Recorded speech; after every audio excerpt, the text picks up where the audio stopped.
উদ্বোধনের আগে কুয়াকাটায় বঙ্গোপসাগরে ভেসে গেছে মেরিন ড্রাইভ সড়ক। ১৩০০ মিটার সড়কের ১/৩ ইতোমধ্যে বিধ্বস্ত হয়েছে। কারণ অনুসন্ধানে কাজ করছে ৫ সদস্যের তদন্ত কমিটি। সড়কটির এমন পরিণতিতে ক্ষোভ জানিয়েছেন স্থানীয় বাসিন্দা সহ পর্যটকরা। কুয়াকাটা কলাপাড়া প্রতিনিধি নাসির উদ্দিন বিপ্লবের তথ্যচিত্রে ডেস্ক রিপোর্ট।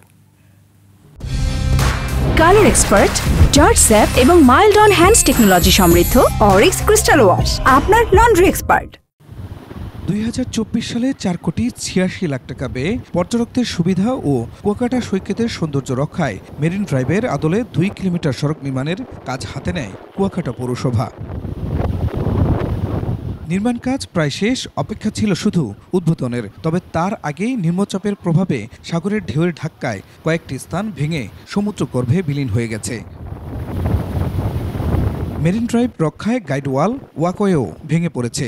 কাজের মান নিয়ে স্থানীয়দের অনেকের রয়েছে অনিয়মের অভিযোগ। এই রাস্তাটা আসলে পরিকল্পনা ভালো হয় নাই, এই কারণে এটা ভেঙে গেছে। কিভাবে করা হয়েছে এটা জবাবদিহিতা সুন্দরভাবে নিশ্চিত করা হলে আরো সুন্দরভাবে এরা পরিকল্পনা অনুসারে কাজ করা যাবে। এটা আমাদের জন্য দুর্ভোগ, আমাদের পর্যটক যারা আসছে, যারা ভাই আমাদের, তাদের জন্য এটা দুর্ভোগ। গঙ্গামতি চর পর্যন্ত আপনার এই মেরিন ড্রাইভ পরিকল্পনাভাবে করা হয় না, এই জন্য আপনার মেরিন ড্রাইভটা ভেঙে গেছে। প্রকল্পের কাজ পায় পৌরসভার সাবেক মেয়র আনোয়ার হালদারের ৩ ঘনিষ্ঠজন। কাজ পাওয়া প্রতিষ্ঠানগুলোর একটি SM ট্রেডার্সের স্বত্বাধিকারী সাদ্দাম মাল বলছেন, কাজটি তিনি সাবকন্ট্রাক্টে দিয়ে দেন। অন্য দুটি প্রতিষ্ঠানের মালিকের সাথে যোগাযোগের চেষ্টা করেও তাদের পাওয়া যায়নি।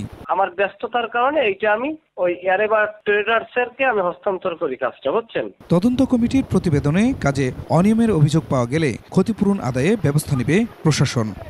কাজের জন্য একটা কমিটি গঠন করছে, কাজের মান ইত্যাদি দেখে তারা সুপারিশ করবে, এরপরে আমরা ওই অনুযায়ী ব্যবস্থা। স্থানীয়রা বলছেন, সমুদ্র শাসন ও ভাঙন রোধে কোনো ব্যবস্থা ছাড়াই অপরিকল্পিতভাবে প্রকল্পটি বাস্তবায়ন করা হয়। Khurshid Alam, desk report, ২১ television.